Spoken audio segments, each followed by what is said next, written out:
Salut à tous, et bienvenue à nouveau sur notre chaîne. Après avoir exploré ensemble les notions du chapitre, les sources et les défis de la croissance économique, nous passons maintenant aux exercices. Dans cette vidéo, nous allons voir comment répondre aux questions de type EC1. Commençons sans plus attendre avec nos deux premières questions de type EC1, qui vous demanderont une argumentation structurée. Première question, montrez comment le progrès technique est une source de la croissance économique. Deuxième question, montrez que la croissance économique pose des défis environnementaux. Prenez quelques instants pour réfléchir à ces questions. Vous pouvez mettre la vidéo sur pause pour esquisser vos idées. Alors, comment aborder une question EC1? Nous allons adopter une méthodologie à deux grandes étapes. Première étape, comprendre la question et identifier les termes clés. Et pour ce faire, il faut d'abord lire attentivement la question. Puis, souligner les termes clés. Cette étape est importante pour ne pas faire du hors-sujet. Prenons l'exemple de la première question, montrer comment le progrès technique est une source de la croissance économique. Les termes clés à souligner dans cette question sont les suivants: progrès technique, source et croissance économique. Une fois les termes clés sont identifiés et soulignés, et que vous avez bien cerné le sujet, l'étape suivante consiste à construire votre réponse argumentée. Repérez le sens de la question, qu'est-ce qu'on me demande exactement? Repérez à quel chapitre du cours. Au brouillon, écrivez les idées, les références théoriques. Définir les termes clés que vous avez soulignés, notez les exemples qui rentrent dans le champ de la question. Après, vous allez réfléchir à l'organisation de votre réponse. La réponse doit suivre la forme d'une argumentation efficace. Vous devez suivre la méthode AEI. Premièrement, le A, j'affirme l'idée de la question. J'en profite pour définir les termes clés du sujet dès le début de ma réponse. Deuxièmement, le E, j'explique en développant un mécanisme, des preuves qui permettent de justifier l'affirmation A, ou présenter le mécanisme. Un ou plusieurs paragraphes selon le nombre d'idées à préciser pour répondre à la question. Troisièmement, le I, j'illustre ce qui vient d'être précisé par un ou des exemples pertinents. Maintenant, il est temps de passer à la pratique. Nous allons appliquer cette méthodologie pour répondre à notre question. La question nous invite à démontrer que le progrès technique est une source de la croissance économique. Il s'agit d'établir un lien de causalité entre ces deux concepts, progrès technique et croissance économique. Cette question relève bien du chapitre 1er, sources et défis de la croissance économique. Au brouillon, nous allons commencer par définir les termes clés. Premier terme, progrès technique, on peut le définir comme l'ensemble des innovations qui permettent d'augmenter la production avec la même quantité de facteurs de production, travail et capital, ou de produire de nouveaux biens et services. Il peut prendre différentes formes, innovation de produits, de procédés, d'organisation, etc. Le deuxième terme, croissance économique, augmentation de la production de biens et services d'un pays sur une longue période, mesurée par l'évolution du produit intérieur brut, PIB. Après, nous passons aux idées principales. On peut donc noter les idées suivantes.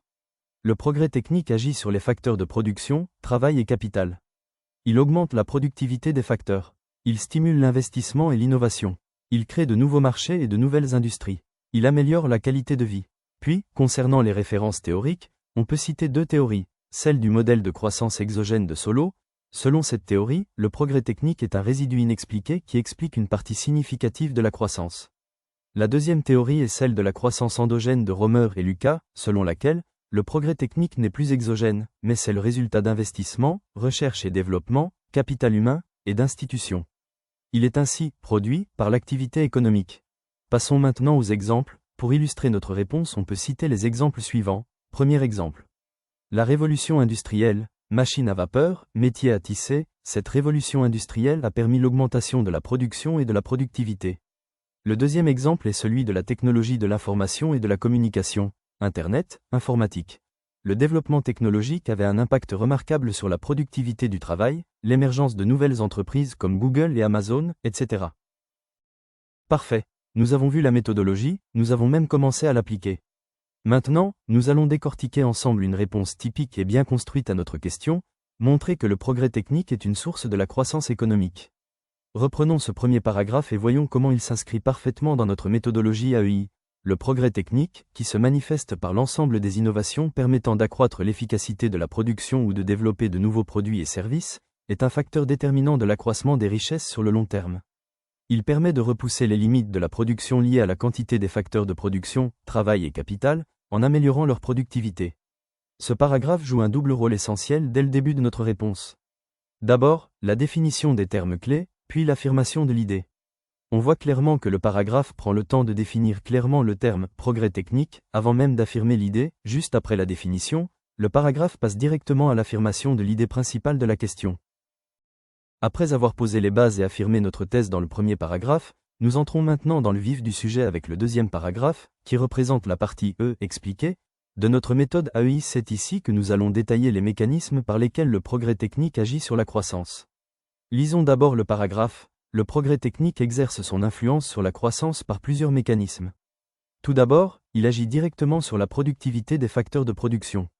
Une innovation de procédé, par exemple, permet de produire davantage avec le même nombre de travailleurs ou la même quantité de machines, ou de produire au même niveau avec moins de ressources. De même, les avancées dans le secteur des technologies de l'information et de la communication ont permis d'améliorer considérablement la productivité dans de nombreux secteurs d'activité, en facilitant la communication, la gestion des données et l'automatisation. Ensuite, le progrès technique est un puissant stimulateur de l'investissement. Les innovations créent de nouvelles opportunités d'investissement, incitant les entreprises à acquérir de nouvelles machines, à développer de nouveaux logiciels ou à investir dans la recherche et le développement. Cet investissement augmente les capacités de production de l'économie. Les théories de la croissance endogène, développées par des économistes comme Paul Romer, mettent en lumière le fait que le progrès technique n'est pas un facteur exogène mais est le fruit d'investissements délibérés en recherche et développement, ainsi qu'en capital humain. Ces investissements sont récompensés par des externalités positives, c'est-à-dire des bénéfices qui profitent à l'ensemble de l'économie, favorisant un cercle vertueux de croissance. Ce paragraphe est un excellent exemple de la phase d'explication de notre méthodologie. Il ne se contente pas d'affirmer que le progrès technique est une source de croissance, il décrit précisément comment il y contribue à travers plusieurs mécanismes. D'abord, par l'impact sur la productivité, et deuxièmement par la stimulation de l'investissement. L'introduction de concepts comme croissance endogène et externalité positive à la fin du paragraphe enrichit considérablement l'explication. Il est maintenant temps de passer à la dernière étape de notre méthode AEI, l'illustration. Lisons le paragraphe. L'histoire économique regorge d'exemples illustrant l'impact du progrès technique sur la croissance. La première révolution industrielle, caractérisée par l'invention de la machine à vapeur et les innovations dans le textile et la sidérurgie, a transformé radicalement les modes de production, permettant des gains de productivité inédits et une croissance économique sans précédent.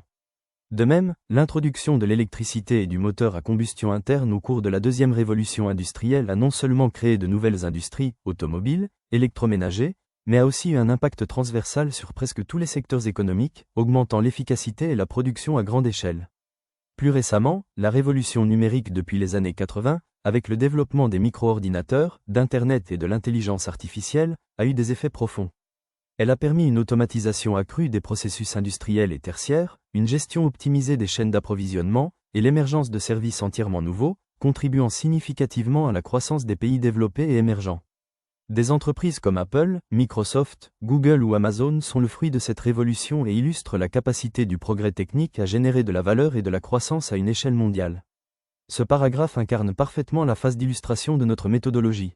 Son objectif est de rendre l'argumentation tangible et de prouver la validité de nos affirmations et explications par des faits historiques et des exemples contemporains marquants. De la même manière, nous allons répondre à la deuxième question. Vous trouverez en description un document contenant la correction des deux questions. Je vous donne rendez-vous à la prochaine séance pour découvrir la méthodologie de réponse aux questions de type EC2. À très bientôt.